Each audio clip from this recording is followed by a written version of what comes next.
Hello everybody, and welcome to another episode of A Sims 4 Speed Build. Today, I know I said I was going to do some cheaper builds, but this has ended up being another very expensive one. It's called Hydrangea Estate, as you can see in the title, as I use lots of hydrangeas in the garden, so I thought it was like an appropriate title. Because it is quite a big house, I called it an estate, and it looks like a fancy house. I'm really happy with this house build that I've done, and yeah, it's cool. And for this video, I've changed up the music a little bit. I'd love to know what you think of this music, and if you'd like videos with this kind of music again in the future, or if you'd like to go back to the old style music, just let me know in the comments below. So, with this house, I'm using roof trim, which I've never really used before. I thought it added something quite nice to this house. It makes it look really fancy, which is what it is. It's meant to be a really fancy house, but it's not massive at the same time. It's like a reasonable house. It is quite expensive. I'm messing with these windows a lot, trying to get them to look nice and not silly, because they ended up looking a little bit silly. I think I needed to do them on a bigger roof section really, but there we go. So, here we are. Now this bit took me ages to work out. I was like, why was it doing that? But I fixed it, it looks fine now. I quite like it, I think it looks really cool with the curve bit. And I copied the curve at the bottom, thought it looks cute. Makes it look like an extra bit fancy, because a lot of fancy homes have those curved balconies. And I think it looks really cool. Trying to work out how to fit those in. I don't like how columns work in this game really, because they never go where you want them to. Like if you have them right on the edge, they always stick out, and I don't like the look of that.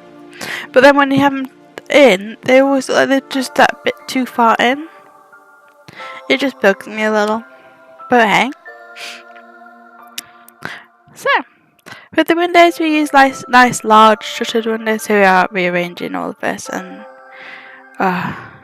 because I realised, oh no, I need everything to be like 1 square over to fit the door in that I wanted. Because I wanted the curved door, because I think it looks really nice with the curved door. It looks better than it did with the other door. Working out which little windows were in those top ones. So yeah,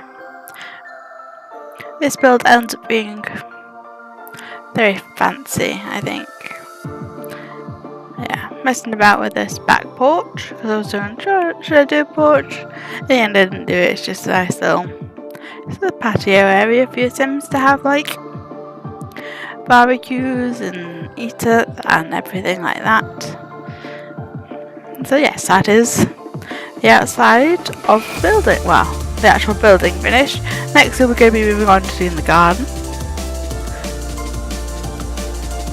Because the garden's a big part of a house like this. Here's me to see if I can move the columns at all. Nope. So yeah, I end up placing a lot of plants in this build, which is cool. I think they look really good. Nice fancy trimmed hedge, lots and lots of flowers, and see lots of hydrangeas. You see, the hydrangeas are a nice theme throughout the whole garden. And I used all the different colours that come with the base game, so yeah, I think they look really cool. Putting in lots and lots of flowers.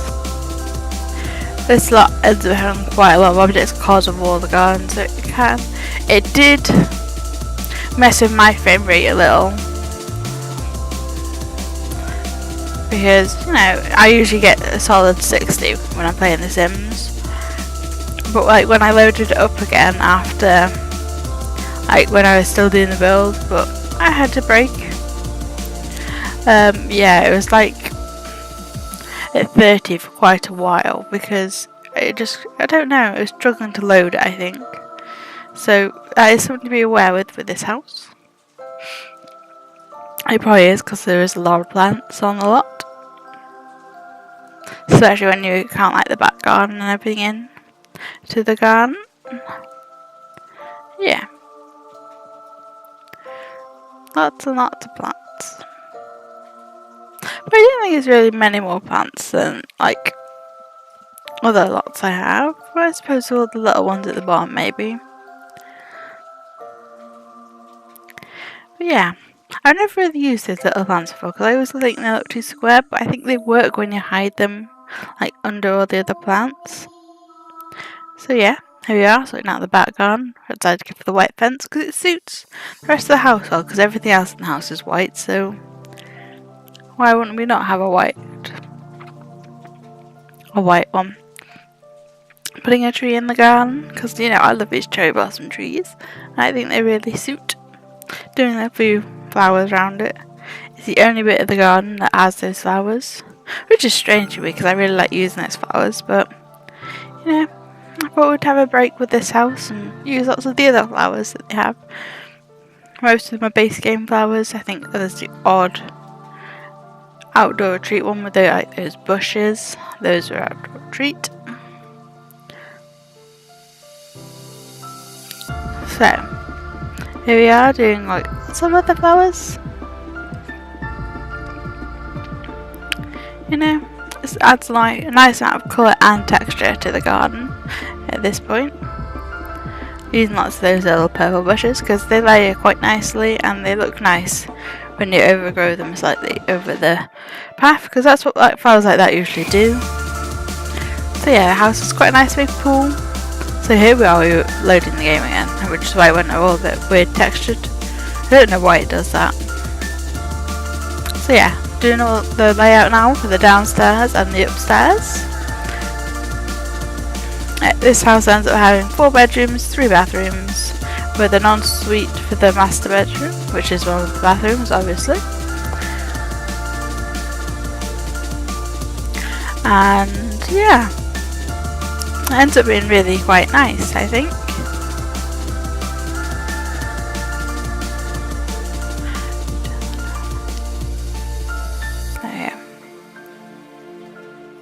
Right, yes, so adding in a few extra windows because a few rooms didn't really have any windows. And here we are, we're now painting everything. Everything ends up being those nice, apart from the kitchen obviously, but the ones that have like the skirting board and alcove, because they just look like they're meant for a posh house. So it's what I use, and you know, I use lots of different colours. I just think it's a shame there's like not a proper white colour, it has to be that kind of grey. Really, I should have gone with something a bit more beige, but then you can't really match all the colours with beige. But hey, there we go. Now we go for wood floors everywhere. I was messing with carpet for a while, but then I said, no, that looks cheap and tacky, let's have something else. So, here we are, we're now into the furnishing of this build. So, we're now doing like the kitchen, which is great. You know, gotta love a good kitchen. It ends up being quite a nice large kitchen. You could definitely see like a big family using this kind of kitchen. Me trying to put lots of things in. Yeah, I like all the little details I put in this kitchen, which got a few more than I'd normally put in the kitchen, but then it is like a bit bigger than most of the kitchens, so here we are trying to sort out what chairs to use in the dining room. Yeah, the easiest way to match your colours is doing things like that. And adding in curtains. I've never really used those curtains before, but yeah, I thought they fitted the colour and aesthetics of this room, which is quite nice. Yeah, there's lots of little bits and pieces that I've really enjoyed with this build. I use lots of curtains I've never used before. Some colours I don't really use, like there's blues and greys. Yeah, it ends up being quite a nice little, well, not a little family home, but quite a nice big family home, which you could see like a richer family having as their home, which is nice. It has like lots of little details, you can see it being that big, a big family home for someone. Yeah. So, with this build you end up with like lots of opportunities to do all your skilling and everything. This ends up being like a little mock study area. There is like the proper study as well, but you know, this is like maybe something your kids could use when you're watching TV so you can keep your eye on them. I thought that was quite nice. And like here we have lots of pictures. Yeah, I just like adding those little details in because it just makes it look like it's a bit more lived in. I'm trying to fit in like a whole row of bookshelves there, but I realised this room's not quite big enough. Yeah, so here's like the proper formal study. Just quite dark, but I quite like that about the study because it looks like cosy and like you'd want to actually go in there and do work. Here we are. I found those curtains. I thought they worked really well with the windows we picked, which was nice. Here we're doing another living roomy type room. This one ends up being like a bit less formal, you know, more like the living room that the kids would use all the time, like to play the games and say have their friends around. You know, there's lots of seating, there's lots of toys, there's lots of stuff for your kids to do in this room. Yeah, and it all ends up being quite beige, which I thought was nice. I don't really use beige now because I always think the surface to look a bit like dirty, but I thought they worked well in that room. Doing the first bathroom, it's very similar to all the other bathrooms I do because, you know, there's like one suite that I like, so I use it. Try and work out what to do in the hall. In the end, it just ends up with like a few plants. And I don't really like how the stairs are positioned, but there's nowhere really else for them to go in this house, with it being like a medium high wall and the stairs have to be that bit bigger.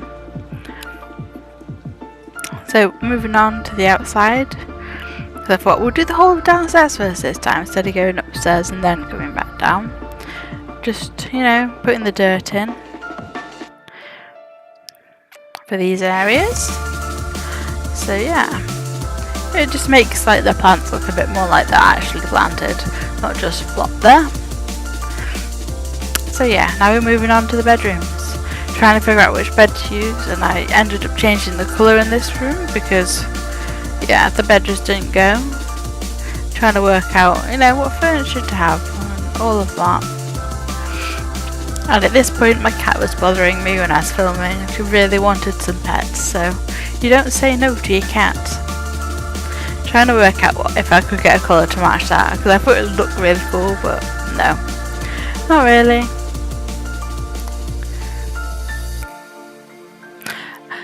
Yeah, just adding a bit of clutter to the room and a few like personal touches, because you know there would be.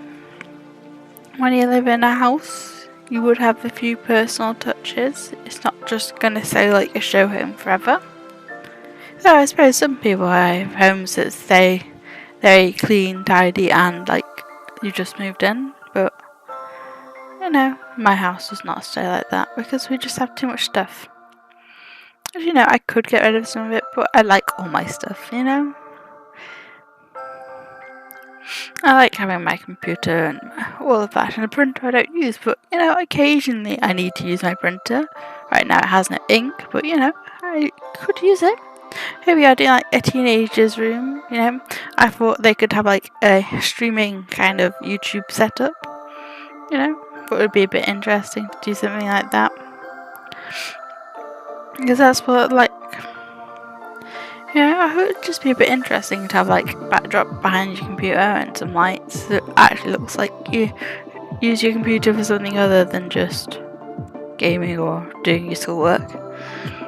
And here we are. This could be a spare room or maybe like a grandparents' room because it's small, boxy, but yeah, I like the feel to it. It looks quite naturey again, and I really found that I liked that in the last house that I did. So I thought I'd like try and bring it onto this house build as well.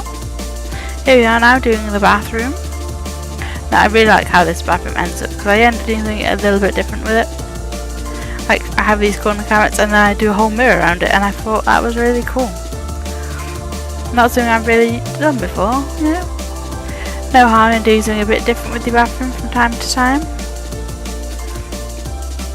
Yeah, realising I hadn't fenced that and needed a bit of a fence. And here we are, we've pretty much finished the house build. So we're moving on into the screenshots. So yeah, with this house, you could definitely see, I did go back and add the letterbox and some bins. Don't worry, this lot does have bins. And you can find it on the gallery. My username is ReenieBeanie on there. Same way it is spelled here. And if you would like to follow me on social media, I have Instagram and a Twitter, both with the username of ReenieBeanie. I will link them in the description box down below. You know, just in case you wanted to see photos of my cats or other stuff, because that's pretty much what my Instagram is. Cats and food. Anyway, back to the build. See, I added a bin. Yeah, I like how each of the rooms has the individual personality, which I always try and do. I don't like having rooms which all look the same, as I don't think it's very realistic. If you had people living in a house for a while, each room would develop its own personality. Anyway, thank you very much for watching this video. Please like and subscribe if you have enjoyed it, and I shall see you for the next video. Bye bye.